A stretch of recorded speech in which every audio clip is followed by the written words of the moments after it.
Welcome back to another episode of Technology for Independence with Christopher Cooley. Today, Christopher is going to be interviewing another Ohio Tech ambassador, Jennifer Schlegel. So stay tuned.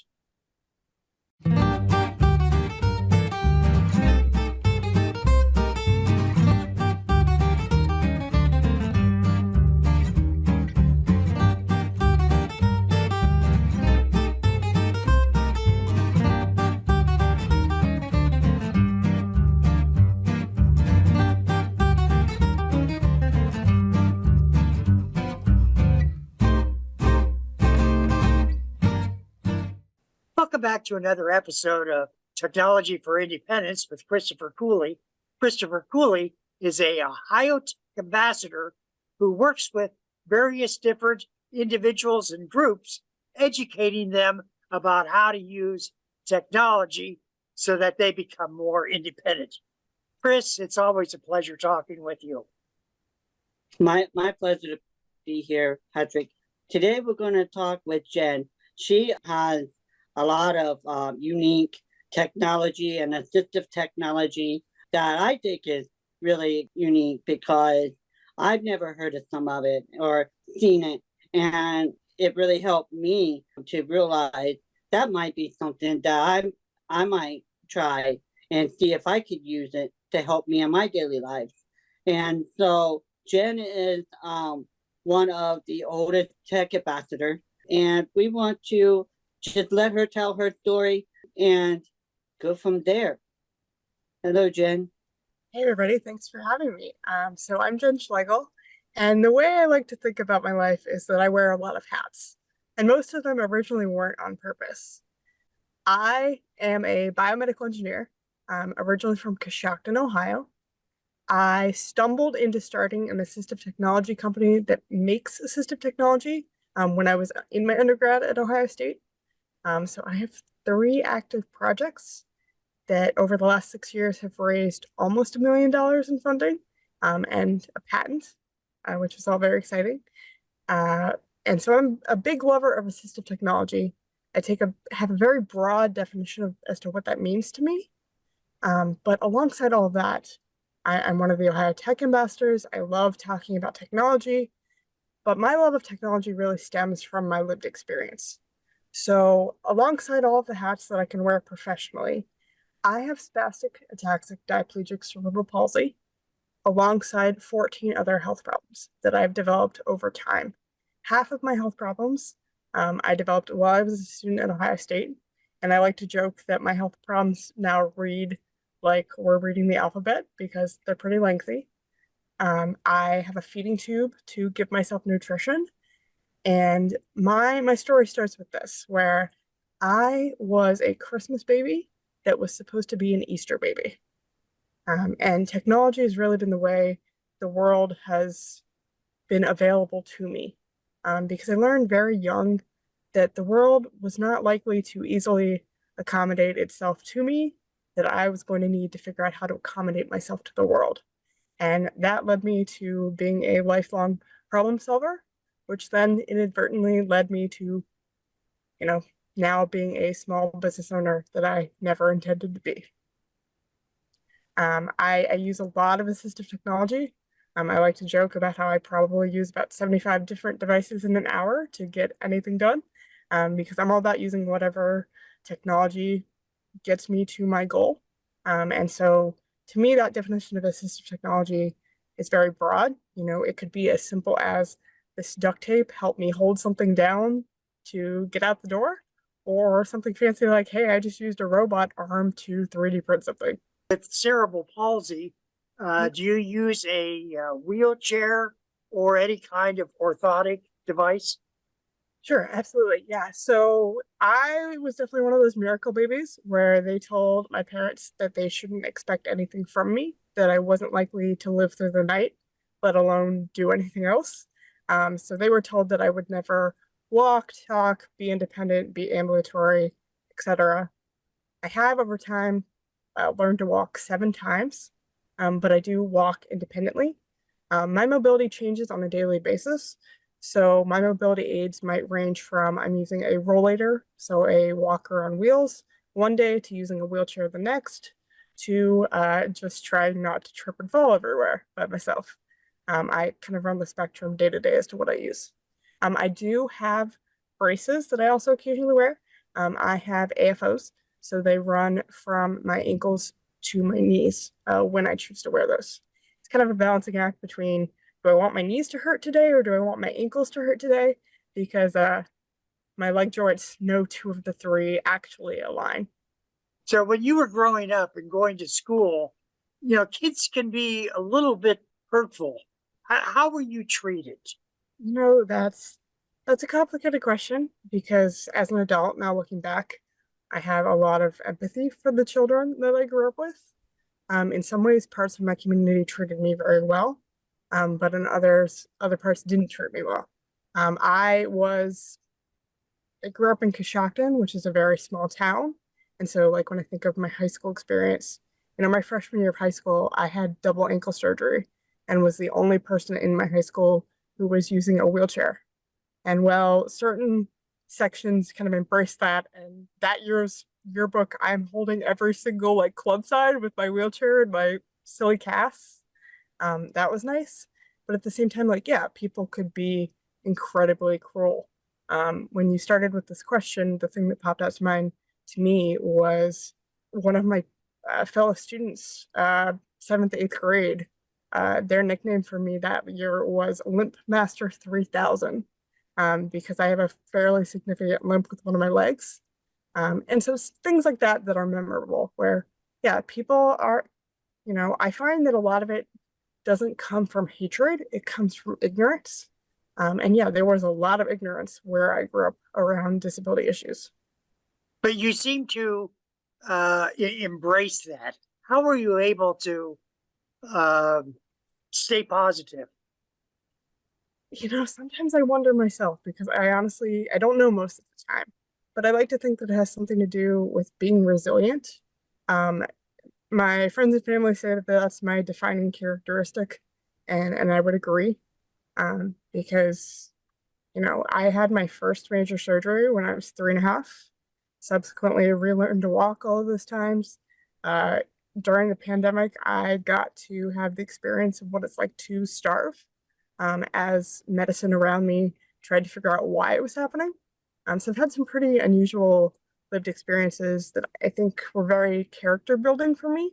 That, like, I think internally in my own mind, I'm not the most optimistic, but I also believe that in life, life is a series of conversations, connections, collaborations. And I think that, we leave parts of ourselves in all the interactions that we have. So why not try to put the best messages forward? I think about the past, with my childhood bullies.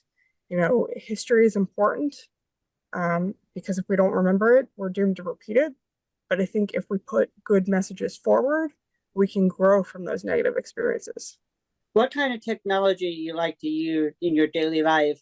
And what technology do you talk about the most to individuals with multiple disabilities? So the assistive technology I use on a daily basis, and again, my definition of assistive technology is anything that helps me live my life better, faster, more efficiently, allows me to do things that I can't necessarily do all on my own. That also changes day to day based on, I like to think that my life is an adventure of every morning when I wake up, I don't know which combination of my health problems I'm going to have in that particular day. So I kind of have to pack the bag for the day and like guess what I'm going to need. But it ranges widely. I will say my signature device is definitely my smartphone, because I run my company from my smartphone, but I also have turned one of my old phones basically into a remote control of, here's how I do my lights and here's how I do all of these different appliances into one device. I like to say that like my iPhone is the reason I have a college degree, and I think that that's true, because in 2016, when I got very ill on top of my pre-existing developmental issues, I lost a lot of my dexterity. So these days I have good use of my thumbs and my index fingers, which makes life really interesting. So yeah, I run a lot of things from my iPhone. And then some other examples of devices I might use on a daily basis range from things that are voice or button controlled, like turning my lights on and off, to a post-it note printer to take notes in my business meetings. Oh, another note-taking one is I use these little boards called boogie boards that allow me to like draw pictures with my fingernail, because there isn't always someone around to write things down for me. So if I have an idea for something I'm working on for a project, that's how I'm going to get it down on quote unquote paper. In terms of when I talk to individuals with multiple disabilities about various technology, one of my favorites to talk about is my daily mobility device. It's called a Rolls Motion. It's an interesting device because it comes from, I believe, the Netherlands. I spent a lot of time looking for it, but it's a cross between a rollator and a wheelchair. So I can walk until I get tired, and then I can sit down and have someone push me. There's actually an iteration of this coming out on the market soon that will allow you to also drive it like a power wheelchair, which I find a little ironic because I actually worked on a project in school to power my own because I was really frustrated that like, cool, I can have somebody push this, but I can't push it myself. And at one point we had it going 12 miles an hour using some scooter batteries. It was a good time. But so I spent a lot of time talking about, when you talk about multiple disabilities, what are some multi-use devices, right? Where multiple disabilities, you might have multiple needs. So what are some great technologies that can allow you to do that? Everyone talks about, Amazon Alexa, and that's great if your voice is working that day. But if your voice isn't working that day, how else can you access that same tool? So I think about my light switches as an example. I made sure that when I set it up, there are 3 or 4 ways to turn my lights on and off, where you can manually hit the button and the lights will turn on and off. You could speak to it using the traditional Alexa. You could use the Alexa app on a tablet to hit the button to turn it on and off. And if all else fails, I got creative with some retired Amazon Alexa buttons where they were meant for gaming, for like family game night. They're like about yay big. And I want to turn my lights off. I programmed it so I hit that button and all my lights in my apartment turn off. And I wanted to make sure that I was able to turn my lights on and off for a range of physical experience, just because mine can range that much on a daily basis of like, cool, my voice doesn't work today, or my legs don't work today, or my hands don't work today. How can I still make that work? So I spend a lot of time when I'm talking to people with multiple disabilities trying to think through that range of experience of making sure whatever I'm recommending for them, I A, would use it myself, and B, that like it truly meets their needs of all of the different facets of, what that layered experience can look like when you do have those multiple disabilities. Do you live by yourself? Are you independent? Yes, I am fully independent. Well, as independent as I can be. It's one of those situations for me that I would love to have more help than I do, but I've never had the help, so I've kind of just figured how to adapt otherwise. I'm the type of person where if I can't do something, I just find another way to do it. So for example, I can't really do buttons, so I just don't buy shirts that have buttons, and that's the workaround. I figure out how to adapt. My life companion up until recently was a service dog, Great Dane named Murphy, but he actually recently failed for service, so I'm back to the drawing board on that one. But yes, I live fully alone. I don't have roommates. I don't live close to my parents. It's just me. I'm a one-woman show that way. So I hear you talking about your business. Tell us a little bit about that, and why did you choose that kind of profession? And sometimes I'm not sure if I chose it or if it chose me, because it was definitely not my intention. I went to Ohio State, started into biomedical engineering, really wanted to go to medical school, and I think I always will. But the thing that I realized as I was going through that process, while developing all of my extra health problems. So when I got really sick in 2016, it was really an interesting time. because I developed a condition called dysautonomia, where I go through periods of time where I can't move anything below my neck. It's called potentially periodic partial paralysis. And it's a really interesting time. And so with that, I had just gotten into engineering school. And I now couldn't really type well, and I couldn't hold a pencil. And I'm sitting in the hospital being like, how in the world am I going to do any of the things I want to do? Because I spent 5 weeks in the hospital at the end of that semester. And so I started calling various resources, trying to figure out, okay, I can't write anything down, but I'm still going to need a way to do written work, to finish my engineering degree, etc. And it seemed like I found a hole in terms of I had needs, but I couldn't seem to find the right resources for those needs. Even when I talked to disability services at Ohio State, they're like, well, you're already at the maximum of accommodations that we offer. And to me, like I always think about in life, it shouldn't be about whether or not your body can do something. It should very much be about whether or not you can do something. And so to me, it comes down to, do you have the right tools in a toolbox available to you to do the thing that's right in front of you? And I did not. And it was a very frustrating, exhausting, pull my hair out kind of moment.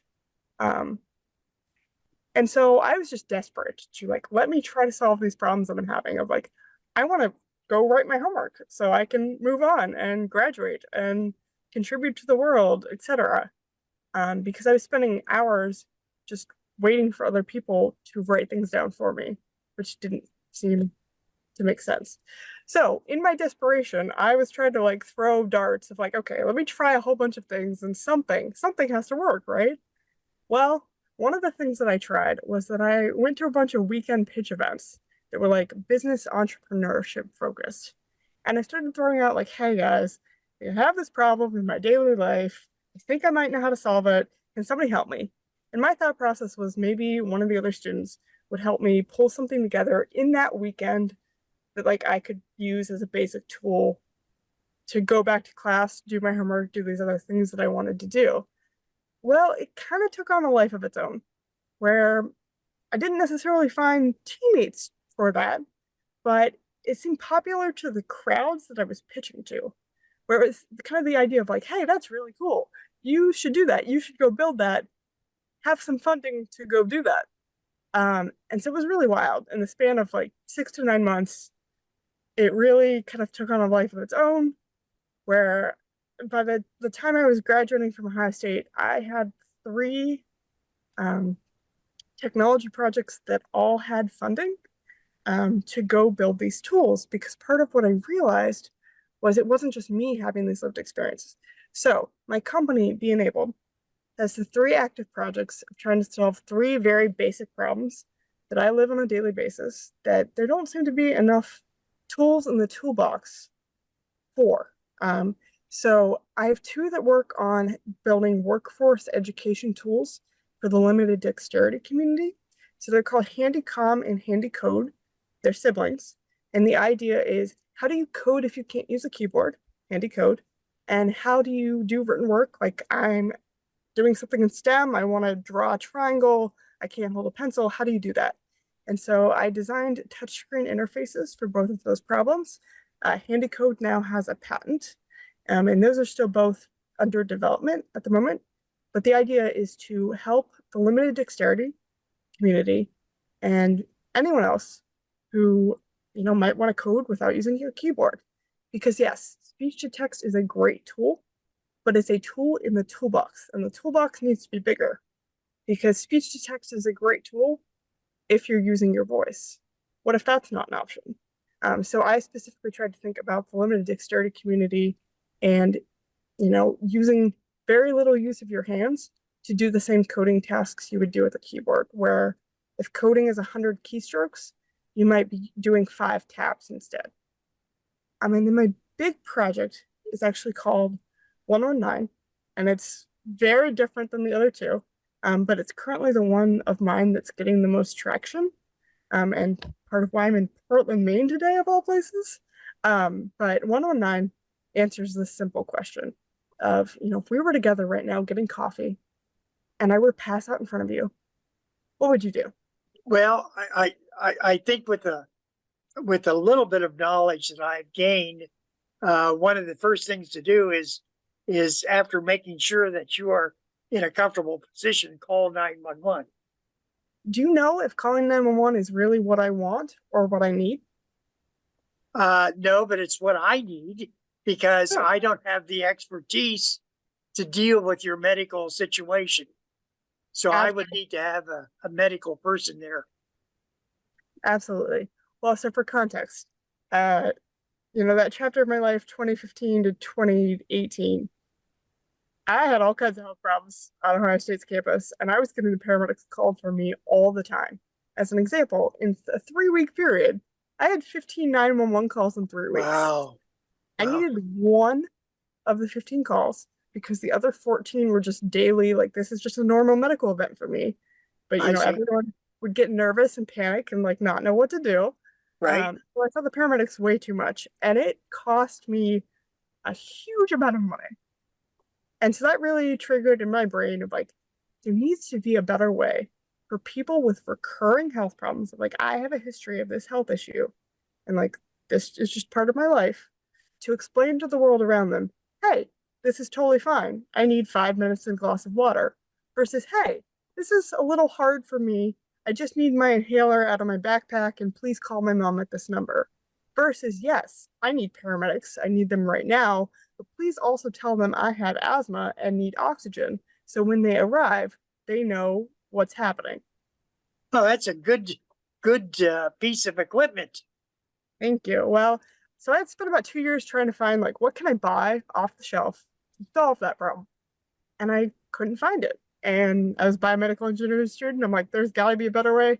I literally can't afford to keep going as a student if I don't find a way to have a smaller ambulance bill and also get the care that I need when I do genuinely need the paramedics. And so I started building one, and it's actually super exciting. You found me on a really good week. Um, that project just closed a private equity deal that gets me funding support for the next 3 years for That is specifically. fantastic. Thank you. Alongside that, it actually turns out that so I have built it. I have a version that's working for asthma and diabetes currently. But it turns out it might actually need FDA approval to go out into the world. And so I'm actually submitting my initial communication to the FDA to start that process to figure out whether or not that's needed this week. So if somebody wants to check out what you're doing, and see the things that you are creating, and knowing that, hey, my brother might be interested in something like that, or maybe my cousin needs some extra help, how would they find your product and see if it's something that is for them? That's a really great question. So I'll admit that I don't have a great online presence for my projects. I always welcome anyone emailing me directly. That's always the easiest way to get a hold of me. As for how to find my projects, so Beenabled, the website, is currently under construction. That's going to explain all 3 of the projects. But 119 itself has its own website. Ironically, this is currently I have it linked several different ways, but this is an easy way to find this one. That if you go.osu.edu/119, it takes you straight to the page for information about 119. But certainly, yes, just shooting me an email. I can always provide information. Handicom and Handicom, their website is currently still under construction. People are welcome to shoot me an email to my Tech Ambassadors email. If it ends up being a question that's more appropriate for the 3 projects that I'm working on, then I will just hit forward to my company email. What are a few things you would like to tell the listening audience, that things that we haven't covered yet? Well, I have one that's a bit of my own personal soapbox, but I love saying this as frequently and as often as I possibly can. Because I think so often when we talk about technology, accessibility, and disability, we tend to silo those topics or have it be a combination of, technology and disability, or disability and accessibility, or disability and technology, where we don't necessarily do a great job of tying all three of those topics together. I choose to view them as a Venn diagram where the three all intersect. The way that I see accessibility as a general idea is accessibility is the invisible thread that connects us all. Like accessibility is everywhere and in everything because we can make it a disability topic, but it's so far beyond that because accessibility is the thing that makes life possible for everyone. It's not just a disability topic. I like to use the analogy of roads, where, we all used roads to get to where we are today. We just all might have used those roads differently. And so I really encourage anyone listening who isn't already on this thought process to really think about how technology, disability, and accessibility really all tie together and are not separate topics. I'm a big fan of if you truly make something accessible, it's accessible for everyone, regardless of ability, disability status, or any other socioeconomic factor. And so that's the thing that I love to preach when I have a chance to. I think those are great words of wisdom. Hey, we're talking with Jennifer Schlegel, Technology for Independence with Christopher Cooley. Jen can be reached at the Ohio Tech Ambassadors Program if you'd like to talk with her more. Thank you, Chris. Thank you, Jen. Thank you, Jim, for being on here today. I learned a lot.